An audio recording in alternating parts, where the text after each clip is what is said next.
ಇತ್ತೀಚಿನ ಸಂಚಿಕೆಗಳನ್ನು ಜಾಹೀರಾತಿನ ಕಿರಿಕಿರಿ ಇಲ್ಲದೆ ನೋಡಿ.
ಮನಸ್ಸಲ್ಲೊಬ್ರನ್ನ ಇಟ್ಕೊಂಡು ಇನ್ನೊಬ್ರ ಜೊತೆ ಬದುಕೋದು ಅಂದರೆ ಅದು ನರಕಕ್ಕೆ ಸಮಾನ. ನನ್ನಿಂದ ಅದನ್ನು ಸಹಿಸ್ಕೊಳ್ಳೋಕ್ಕಾಗಲ್ಲ. ನಾನು ಪ್ರೀತಿಸಿದ್ದು ಶ್ರೇಯಾನಲ್ಲ, ವೈದೇಹಿನ ಅಂತ ಅಪ್ಪ ಅಮ್ಮನಿಗೆ ಹೇಳ್ಬಿಡ್ತೀನಿ.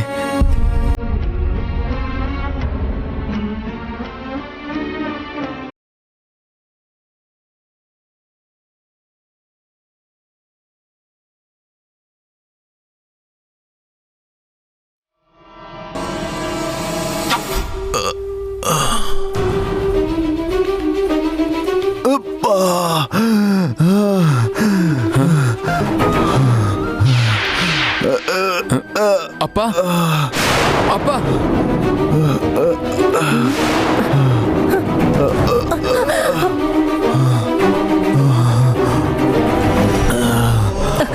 ಯಾಕ್ರಿ ರೀ ಏನಾಯ್ತ್ರಿ? ಅಪ್ಪ ಅಪ್ಪ ಅಪ್ಪ ಏನಾಯ್ತಪ್ಪ? ಅಪ್ಪ ಏನಾಗ್ತಾ ಇದೆ? ಹಾಸ್ಪಿಟಲ್ಗೆ ಹೋಗೋಣ. ಬೇಗ ಬೇಗ ರೀ.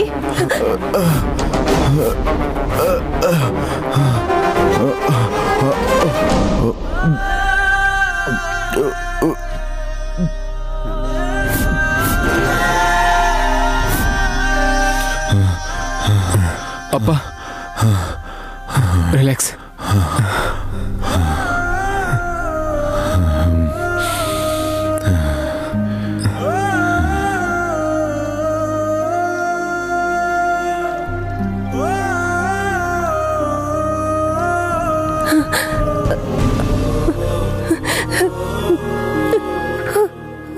ಏನಾಯ್ತಪ್ಪ? ಸರಿ, ಹಾಸ್ಪಿಟಲ್ಗೆ ಹೋಗೋಣ. ಬೇಡ ಮಗನೇ, ಅವಶ್ಯಕತೆ ಇಲ್ಲ. ಅಸಿಡಿಟಿ ಆಗಿರ್ಬೇಕು ಕಣೋ, ಅಷ್ಟೇ. ಇಷ್ಟೆಲ್ಲ ಒದ್ದಾಡಿ ಅಸಿಡಿಟಿ ಪ್ರಾಬ್ಲಮ್ ಅಂತಿದ್ದೀರಲ್ಲಪ್ಪ, ಯಾವುದಕ್ಕೂ ಒಳ್ಳೇದು. ಒಂದ್ಸಲ ಡಾಕ್ಟರ್ ಹತ್ರ ಹೋಗೋಣ. ನನಗೇನು ಆಗಲ್ಲ ಬಿಡು. ಹೋಗೋಣ ರೀ. ಹೇಗಿದ್ರು ನಿನ್ ಮದುವೆ ಆಗಿದೆ, ಎಲ್ಲ ಜವಾಬ್ದಾರಿಗಳು ನಿನಗೆ ಒಪ್ಪಿಸ್ತಾ ಇದ್ದೀನಿ. ಇನ್ ನನಗೇನಾದ್ರೂ ಪರವಾಗಿಲ್ಲ. ಸುಮ್ನಿರ್ರಿ. ತಮಾಷೆಗೂ ಕೆಲವು ಮಾತುಗಳನ್ನ ಹೇಳ್ಬಾರ್ದು ಅಂದ್ರೂ ಕೇಳಲ್ಲ. ಮಲ್ಕೊಳಕ್ ಮುಂಚೆನೂ ಹೀಗೆ ಮಾತಾಡಿದ್ರಿ, ನೋಡಿ ಹೇಗಾಯ್ತು. ನನಗೇನು ಆಗಲ್ಲ ಬಿಡು ಕೌಸಲ್ಯ. ಹೌದು, ನೀನೇನ್ ಮಗನೇ ಇಲ್ಲಿ? ಇನ್ನೂ ನಿನಗೆ ನಿದ್ದೆ ಬಂದಿಲ್ವಾ? ಹೌದು ಕಂದ, ಈ ಟೈಮಲ್ಲಿ ಬಂದಿದ್ಯಾ? ಏನಾದ್ರೂ ಮಾತಾಡ್ಬೇಕಿತ್ತಾ?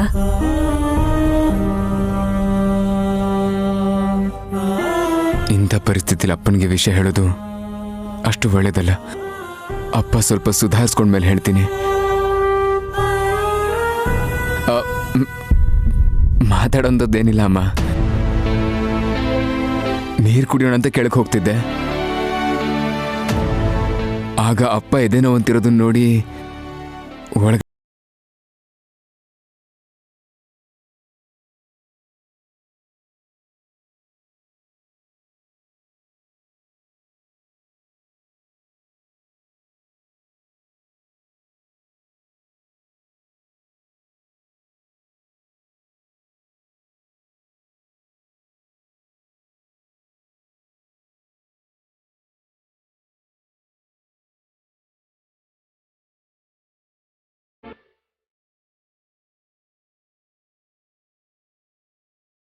ಅಬ್ಬಾ ಸಖತ್ತಾಗಿ ಬಂದಿದೆ ಕಂದ. ನಿನ್ ಹುಡ್ಗ ಏನಾದ್ರೂ ನೋಡ್ದ ಅನ್ಕೋ, ಅವನು ಖುಷಿಯಲ್ಲಿ ತೇಲಾಡ್ಬಿಡ್ತಾನೆ.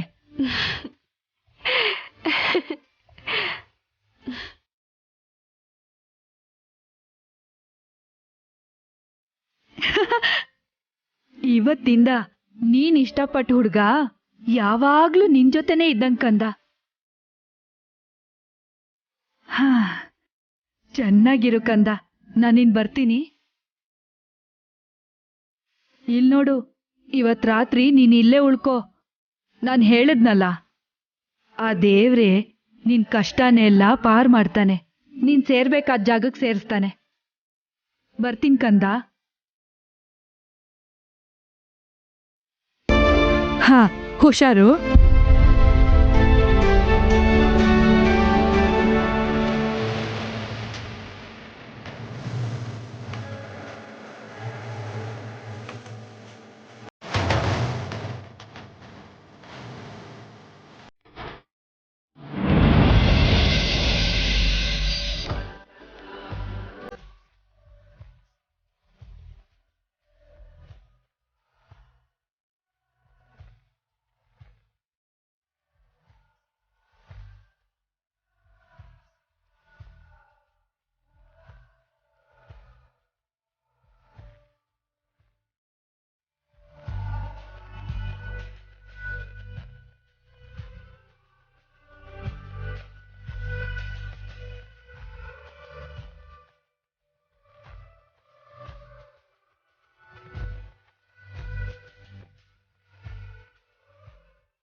ಅಯ್ಯೋ, ನನ್ನ ಬ್ಯಾಗು.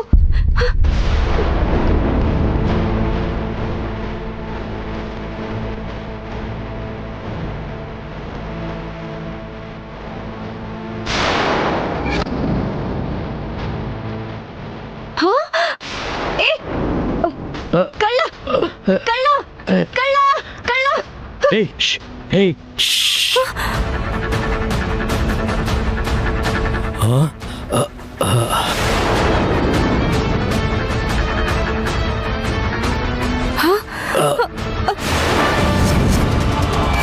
ಕಳ್ಳಿ ಕಳ್ಳಿ ಕಳ್ಳಿ ಕಳ್ಳಿ ಕಳ್ಳಿ ಕಳ್ಳಿ ಕಳ್ಳಿ ಕಳ್ಳಿ ಬನ್ನಿ.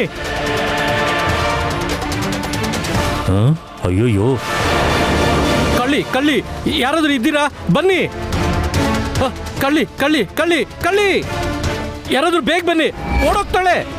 ಕಳ್ಳಿ ಕಳ್ಳಿ ಕಳ್ಳಿ ಬೇಗ ಬನ್ನಿ. ಕಳ್ಳಿ ಕಳ್ಳಿ ಕಳ್ಳಿ ಕಳ್ಳಿ ಬೇಗ ಬನ್ನಿ, ಬೇಗ.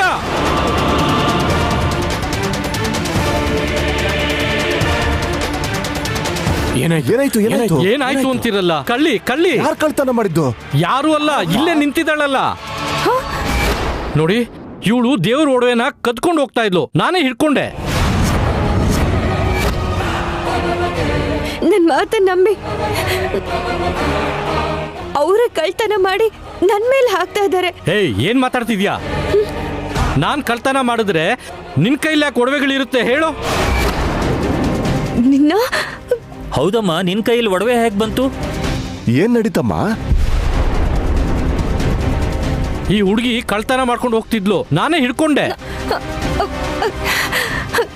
ನನಗೇನು ಗೊತ್ತಿಲ್ಲ, ನನ್ನ ಮಾತು ನಂಬಿ ಅವರೇ ಕಳ್ತನ ಮಾಡಿ ನನ್ ಮೇಲೆ ಹಾಕ್ತಾ ಇದ್ದಾರೆ. ಇವ್ರು ಯಾಕೆ ಕಳ್ತನ ಮಾಡ್ತಾರಮ್ಮ? ಇವರೇ ಇಲ್ಲಿ ಟ್ರೆಜರರ್. ಈ ಹುಡುಗಿ ಇಒ ಜಾನಕಿರಾಮ್ ಅವ್ರ ಮಗಳಲ್ವಾ? ಇಒ ಅವ್ರ ಮಗಳ? ಏನಮ್ಮ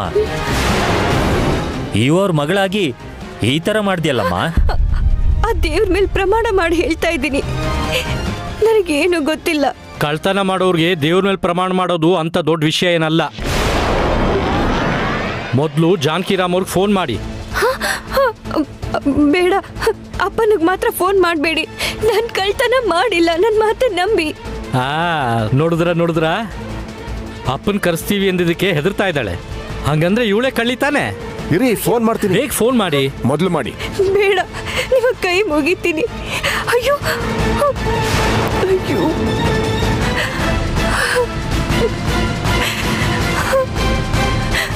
ಹಲೋ ಹಲೋ,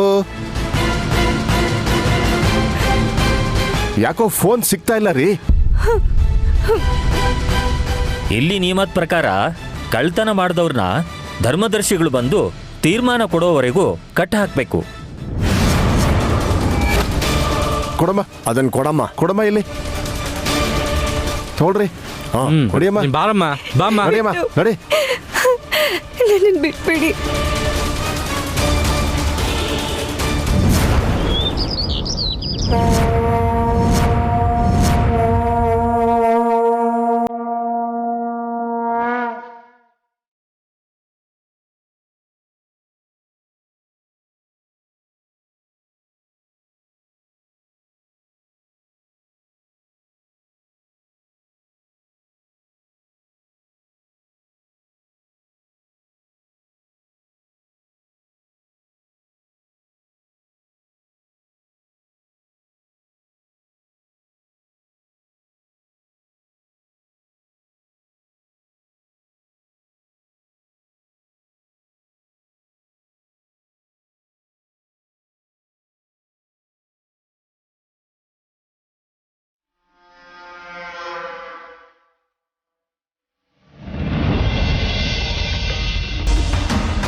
ಬೆಳಿಗ್ಗೆಯಿಂದ ಮಗಳು ಕಾಣಿಸ್ತಾ ಇಲ್ಲ.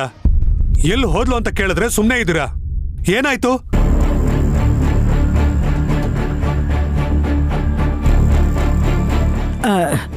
ಏನಾಯ್ತು ಅಂದ್ರೆ ನನ್ಗೇನೋ ಗೊತ್ತು. ಕಾಯ್ಕೊಂಡು ಕೂತಿರಕ್ಕೆ ಅವಳೇನ್ ಚಿಕ್ಕ ಹುಡುಗಿನಾ? ಎಲ್ಲಿ ಹೋದ್ಲೋ ಏನೋ. ರಾತ್ರಿ ಮಲ್ಕೋಬೇಕಾದ್ರೆ ಇದ್ಲು ರೀ. ಬೆಳಗ್ಗೆ ಎದ್ದ ತಕ್ಷಣ ಕೆಲ್ಸಕ್ಕೆ ಹೋಗಿದ್ದಾಳೆ ಅನ್ಕೊಳ್ಳೋಣ ಅಂದ್ರೆ ನಮ್ಗೆ ಹೇಳ್ತೇನೆ ಯಾವತ್ತೂ ಹೋಗಿಲ್ಲ ಅಲ್ವಾ?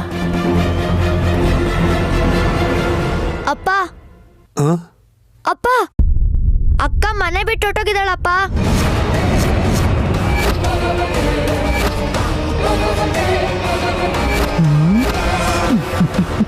ಬಿಟ್ಟೋದ್ಲು ಅಂದ್ರೆ ಏನರ್ಥ? ಹೌದಪ್ಪ, ಅಕ್ಕನ ಬಟ್ಟೆಗಳು ಕಾಣಿಸ್ತಾ ಇಲ್ಲ. ಅಕ್ಕ ಹೊಟ್ಟೋಗಿದ್ದಾಳಪ್ಪ. ನಮಗ್ ಹೇಳ್ತೇನೆ ಎಲ್ಲೋ ಹೋಗ್ತಾಳೆ. ಸರಿಯಾಗಿ ನೋಡಿದ್ಯಾ ಇಲ್ವಾ? ನೋಡ್ದೆ ಅಮ್ಮ, ಇಲ್ಲ. ಇಲ್ಲಿ ನೋಡು, ಈ ಮುದುಕಿನ ಅಕ್ಕ ನೋಡ್ಸಿರ್ತಾಳೆ.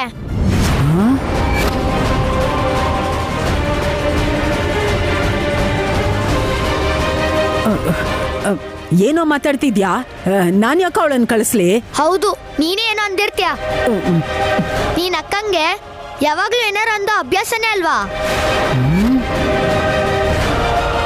ಅಮ್ಮ ನೀನೇನಾದ್ರೂ ಅಂದ್ಯಾ? ಬುದ್ಧಿ ಇಲ್ದೆ ಅವನೇನೋ ಮಾತಾಡ್ತಾ ಇದ್ದಾನೆ ಅಂದ್ರೆ ನೀನು ಅವನ್ ಮಾತನ್ನ ನಂಬ್ತಾ ಇದೆಯಲ್ಲೋ. ಏನೋ ಆಗಿದೆ ಅನ್ಸುತ್ತೆ ಅತ್ತೆ. ಇಲ್ಲ ಅಂದ್ರೆ ವೈದೇಹಿ ಮನೆಯಿಂದ ಹೋಗಲ್ಲ. ನೀವೇನಾದ್ರೂ ಅಂದಿದ್ರೆ ಹೇಳ್ಬಿಡಿ. ಇದೇನೆ ನೀವೆಲ್ರೂ ಹೀಗ್ ಮಾತಾಡ್ತಾ ಇದ್ದೀರಾ? ಅಷ್ಟೊಂದ್ ಸ್ವಾಭಿಮಾನ ಇದ್ದು ನನ್ ಮಾತಿಗೆ ಬೇಜಾರಾಗಿದ್ದಿದ್ರೆ ಯಾವತ್ತೋ ಹೋಗ್ಬೇಕಿತ್ತು. ಇಷ್ಟು ದಿನ ಈ ಮನೇಲಿ ಕಾಟ ಕೊಟ್ಕೊಂಡು ಇರ್ತಾ ಇರ್ಲಿಲ್ಲ. ಎಲ್ಲಿ ಹೋದ್ಲೋ, ಯಾವನ್ ಜೊತೆ ಹೋದ್ಲೋ. ಅಮ್ಮ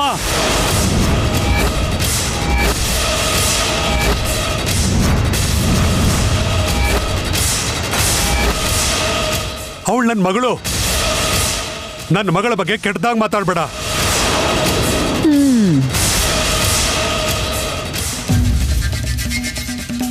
ಜಾನಕಿರಾಮ್ ಅವರೇ, ಬನ್ನಿ ಪ್ರಸಾದ್ ಅವರೇ. ಸೀತಾರಾಮನ್ ದೇವಸ್ಥಾನದ ಅರ್ಚಕರು ಫೋನ್ ಮಾಡಿದ್ರು ಜಾನಕಿರಾಮ್ ಅವರೇ, ನೀವು ಅರ್ಜೆಂಟಾಗಿ ಅಲ್ಲಿಗೆ ಹೋಗ್ಬೇಕಂತೆ. ಏನ್ ವಿಷಯ? ಏನೋ ನಿಮ್ಮ ಫೋನ್ ಕನೆಕ್ಟ್ ಆಗ್ಲಿಲ್ವಂತೆ. ನನಗೆ ಫೋನ್ ಮಾಡಿ ಹೇಳಕ್ ಹೇಳಿದ್ರು. ಏನೋ ಮುಖ್ಯವಾದ ವಿಷಯ ಅಂತೆ. ಸರಿ, ಈಗಲೇ ಹೊರಡ್ತೀನಿ. ಸರಿ ಸರ್. ಸುನಂದ, ನಾನು ದೇವಸ್ಥಾನದ ಹತ್ರ ಹೋಗಿ ಬರ್ತೀನಿ. ಶ್ರೇಯಾಗ್ ಫೋನ್ ಮಾಡಿ ವೈದೇಹಿ ಅಲ್ಲಿಗೆ ಬಂದಿದ್ದಾಳ ಅಂತ ಕೇಳು. ಆಯ್ತು ರೀ. ಹೋಗಿ ಬರ್ತೀನಿ.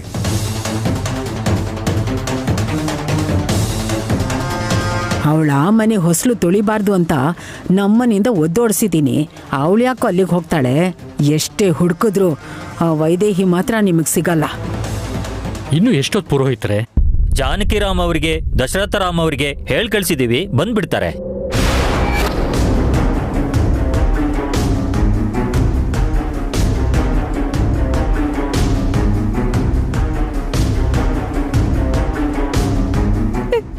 ಮಾವನನ್ನ ಈ ಥರ ನೋಡಿದ್ರೆ ಮರ್ಯಾದೆ ಹೋಗುತ್ತೆ. ಅಪ್ಪ ತಲೆ ಎತ್ಕೊಂಡು ಓಡಾಡಕ್ಕಾಗಲ್ಲ. ಇದರಿಂದ ಶ್ರೇಯಾಗೂ ಕೂಡ ಕಷ್ಟ ಆಗುತ್ತೆ.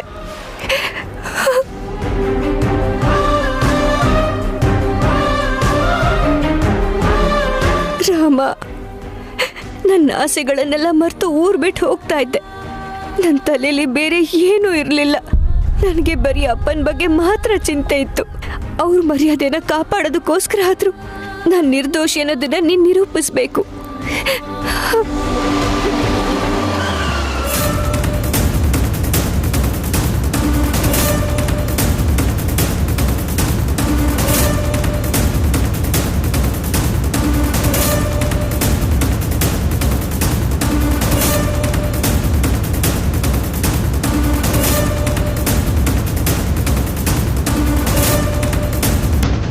ಅಲ್ಲಿ ನೋಡಿ, ದಶರಥ ರಾಮ್ ಅವರು ಬಂದ್ರು.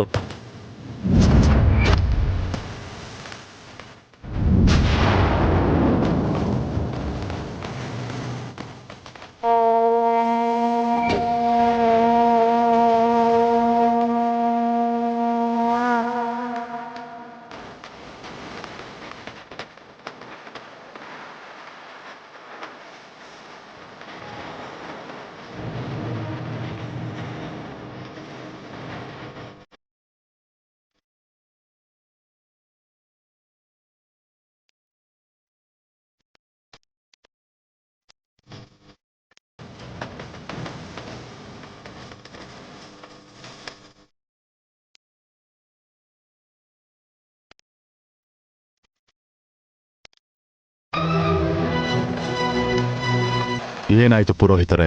ಆ ದೇವ್ರ ಒಡವೆನ ಕದ್ಕೊಂಡು ಹೋಗ್ತಿದ್ಲು ಈ ಹುಡುಗಿ.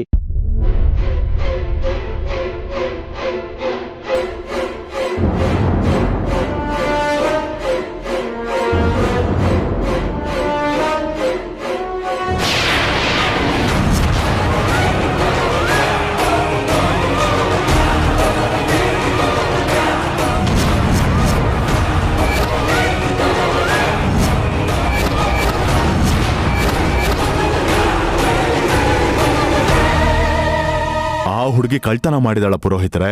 ಅವಳು ಯಾರು ಗೊತ್ತಾ? ನಮ್ ಬೀಗರು ಜಾನಕಿರಾಮ್ ಅವ್ರ ಮಗಳು. ಗೊತ್ತು ಧರ್ಮದರ್ಶಿಗಳೇ, ಆದ್ರೆ ಒಡವೆಗಳನ್ನ ಕದ್ಕೊಂಡು ಹೋಗ್ಬೇಕಾದ್ರೆ ನಮ್ ಟ್ರೆಸರರೇ ಹಿಡ್ಕೊಂಡಿದ್ದು. ಅದಕ್ಕೆ ನಾನೇ ಪ್ರತ್ಯಕ್ಷ ಸಾಕ್ಷಿ.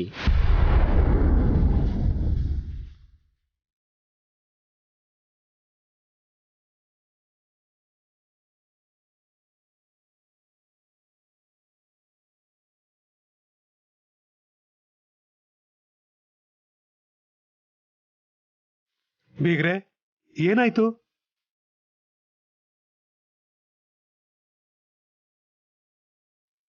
ನಿನ್ ಮಗಳು ದೇವ್ರ ಒಡವೆನ ಕದ್ಬಿಟ್ಟು ಸಿಕ್ಕಾಕೊಂಡ್ಲು ಜಾನಕಿರಾಮ ನೋಡು.